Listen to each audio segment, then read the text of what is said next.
First at 9.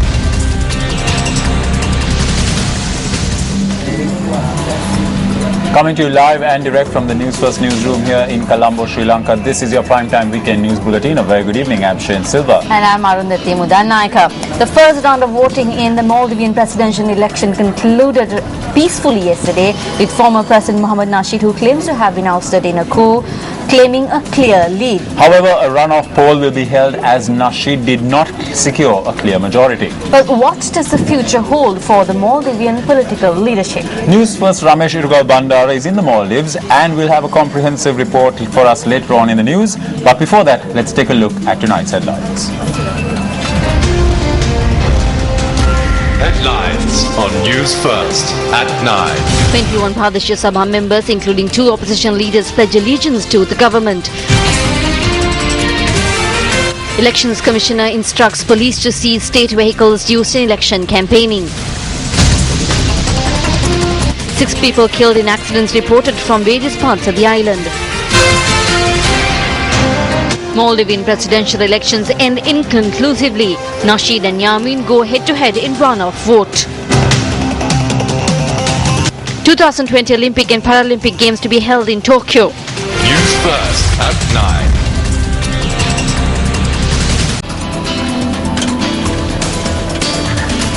Now for the stories in detail. A group of public representatives from 12 Pradeshya Sabhas in the Kurunegala district, including 2 opposition leaders, met with President Mahinda Rajapaksa in Kandy today and pledged allegiance to the United People's Freedom Alliance.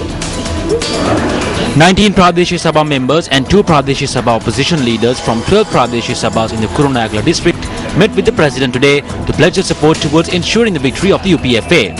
The group arrived at the President's residence in Kandy today, accompanied by UPFA candidate for the Northwestern Provincial Council, Dayasiri Jayasekara. The presidential media unit says that the group pledged support to the country's development program, a pledge to take forward the vision of the Mahinda Chintanya, Vision for the Future Manifesto. Dayasiri Jayasekara also presented the President with a copy of his Future Vision Manifesto.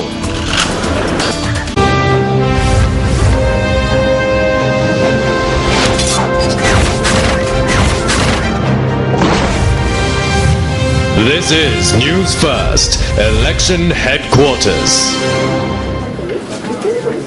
The Elections Commissioner has instructed all police stations to seize state vehicles being used for campaign activities for the upcoming polls. The Election Secretariat said that a large number of complaints are received daily that state vehicles were being used for election campaign activities illegally.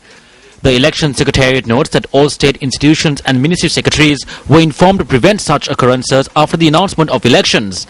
The Election Secretariat adds that reports have been received that certain institutions have failed to enforce these laws and that there is a growth in this tendency in the northwestern and central provinces. The Election Secretariat says that preparations are being taken to take legal action against the heads of state institutions who allow state vehicles under their purview to be used for election campaigning. Meanwhile, the police say they have made 97 arrests in connection with election law violations and have received 108 complaints.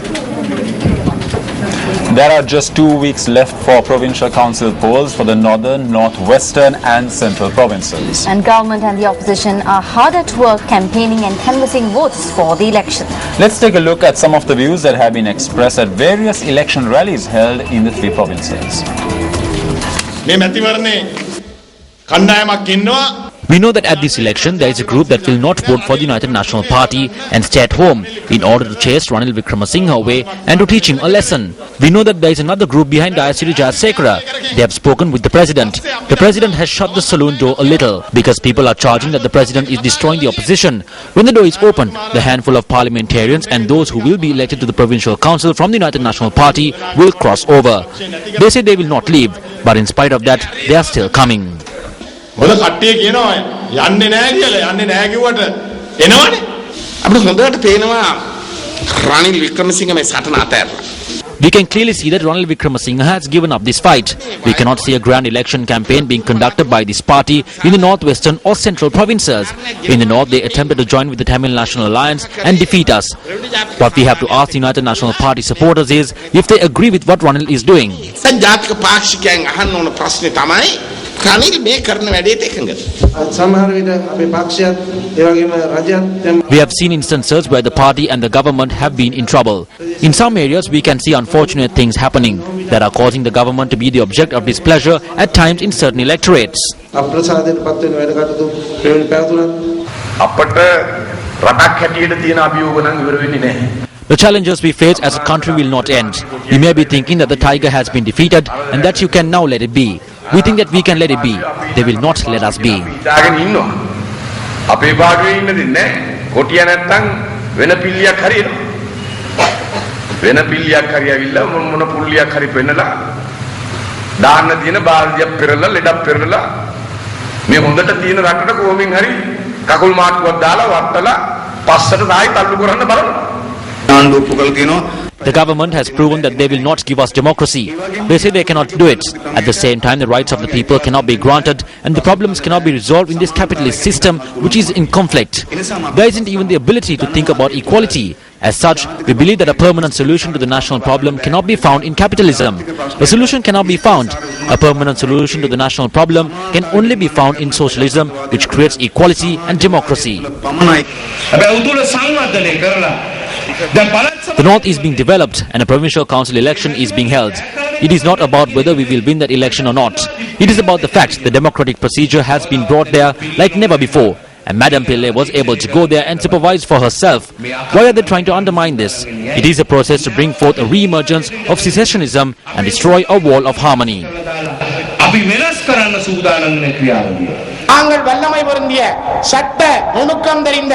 Our chief ministerial candidate is a retired judge who has a good understanding of the language and knows the law extremely well.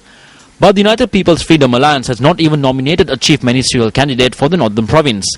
Douglas Devananda is yet to contest an election under his symbol. I challenge him to contest an election under his symbol if he can. We will rise up every time we are attacked. We will never go away. We have put forward intelligent people for this election. නෙත්களை தந்திருக்கிறோம். நல்ல முழு மனிதர்களை தந்திருக்கிறோம். අපි දැන් අවුරුදු දෙකමාරක් වෙනවා එතුමියට ආරාධනා කළා. It has been 2.5 years since we invited her. Some might wonder why invite Navanidham Pillai. We extended this invitation not to Navanidham Pillai, but to the United Nations High Commissioner for Human Rights. I can say one thing about Navanidham Pillai. Navanidham Pillai is not a person who is on the middle ground. She said what she had to say and left. In 2 to 3 weeks, she will put forward a report. We do not know what the contents of the report will be. වාර්තාවක් ඉදිරිපත් කරනවා අපි දන්නේ මොනවා ඇතුල් කරයිද කියලා වාර්තාවට. The anti-imperialist people's movement convened a media briefing today. කොටි පරාජයට පත් කළා අපි හදාගත්ත ජාතිවාදී සටන. We ended the ethnic crisis by defeating the tigers. The Sinhala and Tamil people, we all need to be united, and the statements of Pillai can be used to promote this. For example, let's work towards a re-establishment of the 17th Amendment to the Constitution. Let's abolish this murderous executive presidency. Let's all accept that the decision to expel the former Chief Justice was a demeaning act carried out in an ad hoc manner. Let's not do inhumane acts like shooting at people in Ratapaswala when they were demanding for water, using armed army personnel like Nivellamulli Vaikal. These points are not bad. They were not said in order to make Sri Lanka kneel before imperialists. It is not bad to use these points to build our nation within a Sri Lankan society. ලාංකික සමාජය ඇතුලේ ජාතිය ගොඩනැගීම කියන දිශාවට හසුරුවා ගැනීම යොමු කිරීමට මේ කාරණා ටික එකතු. 6 people have been reported killed in separate accidents reported from various parts of the island. Now the accidents were reported from Vellampitiya, Ampara, Madavache, Nugegada, Kegol and Dalimada. A motorcyclist was killed last night while en route from Ramukkana to Kegol when his motorcycle toppled into a waterway. The motorcyclist and his motorcycle had fallen into the Puak Deniya Ala as he was returning home after participating at an event held in Ramukkana. The victim has been identified as 35-year-old Bandula Kumara Kalupahana. The magisterial inquest into the incident was held today. Another motorcyclist was killed in the Ambagaha Junction area in Vellampitiya early this morning. The motorcycle had reportedly veered off the road and collided with a wall. The victim was a resident of Vallivita in Kaduvela. A youth was killed and a woman was grievously injured in another accident that took place near the Thunkamapola in Kuttigala, Ampara. The police say that the accident occurred when a 3-wheeler collided with a small lorry last night. The 29-year-old man who was killed in the accident is a resident of Suryagama, Kuttigala. A man was killed when a lorry and a train collided this morning on the Madhu Road in Pumarandarava, Madavachiya. A lorry carrying soil to the construction site of the railway line had collided with the train. The driver of the lorry was killed in the accident. A police constable was killed in an accident in Delkanda Nugegoda last night. The police media unit says a three-wheeler that the constable was travelling in had collided with a van. The constable who was killed in the accident was attached to the Mirihana police. One person has died and 4 others injured in a motor accident in the Uvaparanagama area in Velimada. The police said that the accident occurred at around 2 p.m. this afternoon when a lorry transporting vegetables veered off the road. The deceased is reported to be a 36-year-old resident of Velimada. The injured meanwhile are receiving treatment at the Uvaparanagama hospital. Numerous occasions on which allegations of bribery have been levelled at police officers. Criminal Investigations Department arrests 2 officers of the Police Fraud Investigations Bureau who attempted to solicit a bribe of 2.1 million rupees. 2 police constables from Boralla interdicted for soliciting a bribe of 20,000 rupees from a businessman and then assaulting him. OIC of the Crime Division of Headquarters Police in Trincomalee arrested on bribery charges. 4 police officers from the Habarana Police interdicted for soliciting a bribe of 500 rupees. Most recent incident reported yesterday. A police sergeant attached to the Kathankodi Police arrested on bribery charges. For whom it may concern.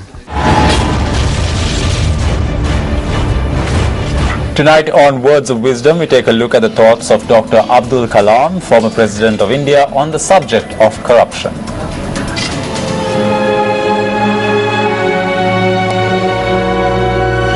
If a country is to be corruption-free and become a nation of beautiful minds, I strongly feel there are 3 key societal members who can make a difference. They are the father, the mother and the teacher. Dr. Abdul Kalam, former Indian President.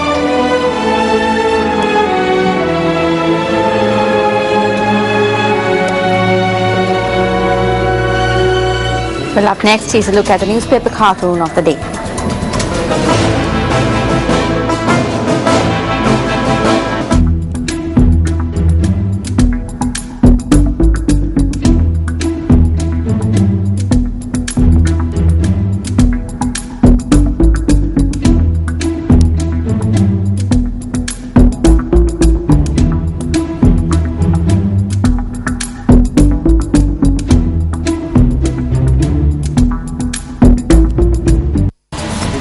Welcome back to the news. Still in local news, 2 glass windows at the restroom of the TB Langaratna Sports Ground in Anguda, which comes under the purview of the Kotikawatha Mullaria Pradesh Sabha, have been damaged. The guard at the sports ground says that 2 persons who entered the grounds last night had carried out this act of vandalism.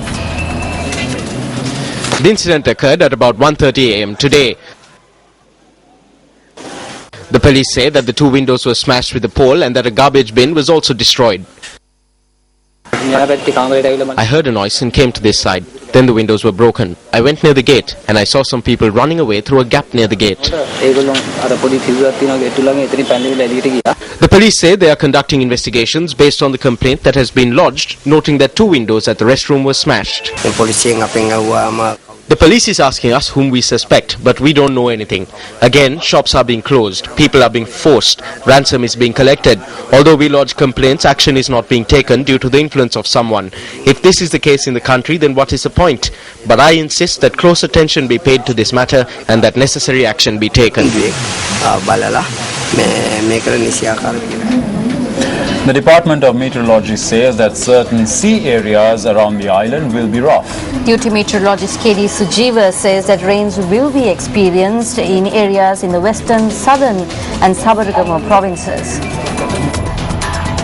The Met Department forecasted yesterday that wind speeds in sea areas of the western and southern coasts could hit up to 70 km per hour from 6 am today. As a result, fishermen refrained from setting out to sea today. However, this morning the Met Department lifted the warning. The Met Department said that it is continuing to monitor changing weather patterns. When we do not go out to sea, we make major losses, but there is nothing we can do about it. We do everything after considering the wind situation. What are we to do? We have to look at the situation today and plan to ply our trade. Meanwhile, water levels at the Ethukala estuary in Negombo had risen this morning. Due to the seas being rough in the Negombo area, the Hamilton Canal overflowed its banks, resulting in houses located on either side of the canal being inundated. Area residents have been severely inconvenienced as a result. U reporter වෙනුවෙන් මීගමුව සිට එම්.නිසට් ෂාජහාන්